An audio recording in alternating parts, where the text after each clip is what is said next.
Hoje, dia 9, considerado o dia D, né, foi apresentado o relatório, inclusive o presidente Lula fez questão de estar presente, e parece que é, as Forças Armadas, né, colocou uma proposta branda, né, chamando uma reflexão para cima das urnas.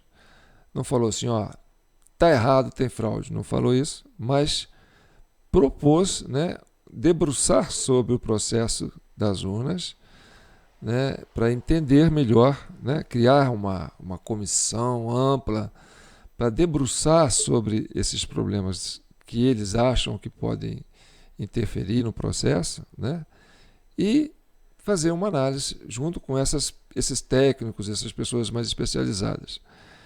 Então, eu acho válido, sabe? Eu acho válido porque, é, já que aqui não está discutindo, né, se houve fraude ou se não houve, nós estamos falando sobre isso aqui, é, eu acho que tudo é válido. Tem que fazer a gente não pode ter medo de, de, de pesquisar, de aprofundar, porque tudo é uma questão de evolução, né?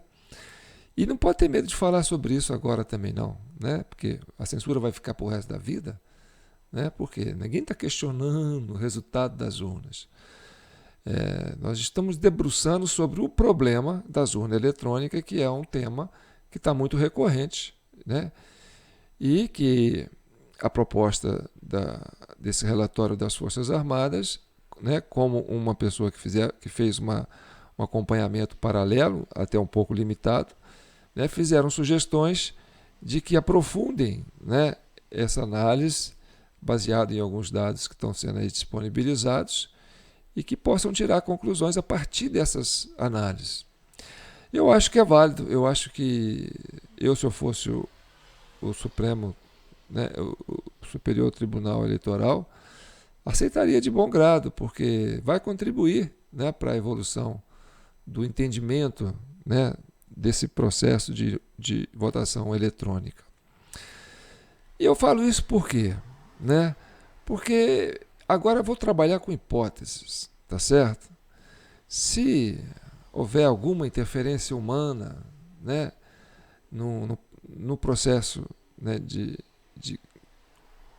dessas urnas eletrônicas, se houver, não estou falando que houve, tá bom? Se houver, por exemplo, na questão de presidente, né, porque eu acho que deputado, senador, governador, eu acho que não chegaria a esse tema a discussão, mas eles estão colocando a questão dentro desse contexto da questão de presidente. Se acontecer, né, de uma falha no sistema, né, vamos supor, não estou dizendo que aconteceu, tá certo? De acontecer uma falha no sistema e você eleger, né, um presidente com uma votação e essa votação não corresponder, né, ao real, né, isso pode criar um paradoxo, né, isso pode criar uma anomalia, né, dentro das forças políticas. Por que eu digo isso?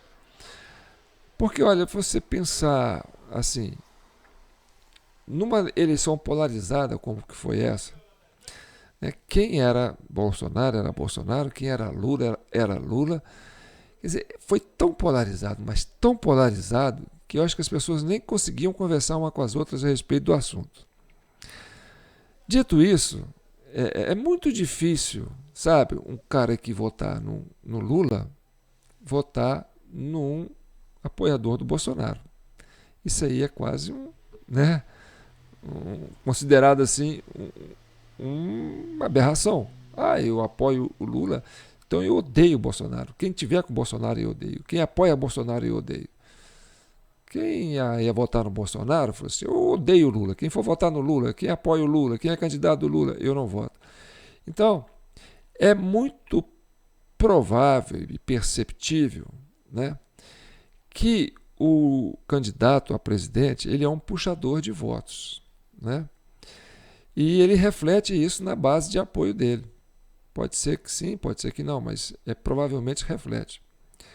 Então, geralmente, o normal seria, né, se um candidato teve 60% dos votos, 70% dos votos, naturalmente ele puxaria muitos votos para a sua base e ele elegeria mais representantes no Congresso, né, mais governadores, né, ligado a ele.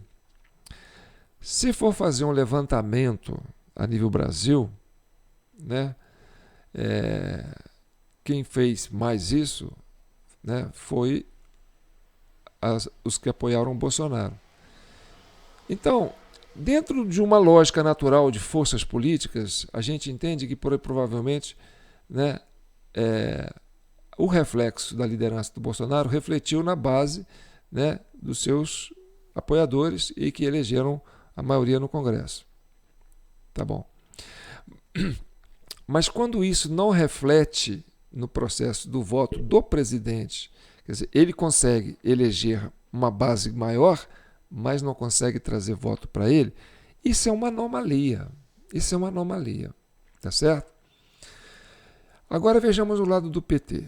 Né? Olha, se o PT conseguiu uma votação maior do que a do Bolsonaro, desculpa, seria natural que ele tivesse também feito uma base maior no Congresso. Né? Que ele pudesse ter. Por quê? Porque isso aí é o seguinte, olha, se você é um grande líder e você está sendo aceito pela sociedade, você vai levar com você as lideranças que estão contigo e você vai fazer uma base forte no Congresso. Então, é uma anomalia se você elege uma base boa e não é bem votado. E é uma anomalia se você tem uma base fraca e é bem votado. Isso aí a gente não discute. Agora, o que isso agrava no projeto de poder no futuro? Por quê? Porque vejamos essa crise do governo da Dilma. A Dilma concorreu com o Aécio e a Dilma conseguiu mais votos que o Aécio dentro das urnas, mas o Aécio conseguiu uma base maior dentro do Congresso. Os apoiadores do Aécio, ele conseguiu fazer uma base maior. Sendo assim, você tem uma anomalia. Por quê? Porque é difícil governar com minoria no Congresso. E aí, a crise pode se estabelecer. Talvez a Dilma tenha sofrido muito esse projeto, esse processo, por quê?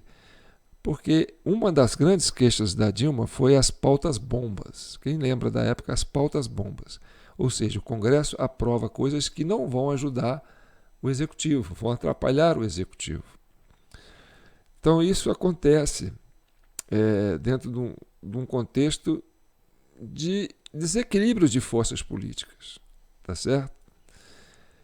Então, se houver alguma falha, né, alguma coisa que possa resolver esse problema, né, e se isso pode estar associado às urnas eletrônicas, é preciso que se apure, porque senão nós vamos viver eternamente nessas crises. Nós vamos ter mais umas crises, por exemplo. Agora o Lula, por exemplo, né, ele não conseguiu fazer maioria na Câmara, nem no Senado.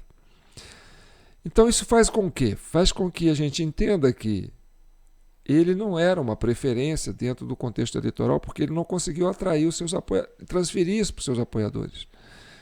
E aí ele vai ter o quê? Uma oposição.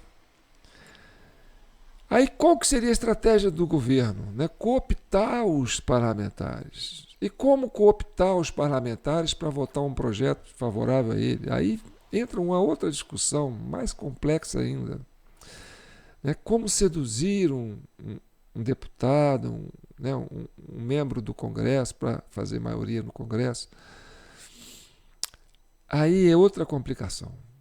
Né? Então, tudo isso eu acho que tem que ser colocado na mesa, sabe? Porque senão nós vamos viver crises eternas. Se houver alguma possibilidade, que eu acredito, né, que não possa ser descartada, de rever esse processo de urna eletrônica, é uma garantia, né, que a gente possa ter para não sofrer essas turbulências políticas. Né? Então, Então eu acho válido isso.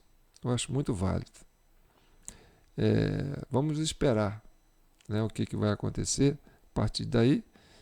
Torcer, né, para o Brasil encontrar, né, a luz no fim do túnel. Um abraço, viu, gente?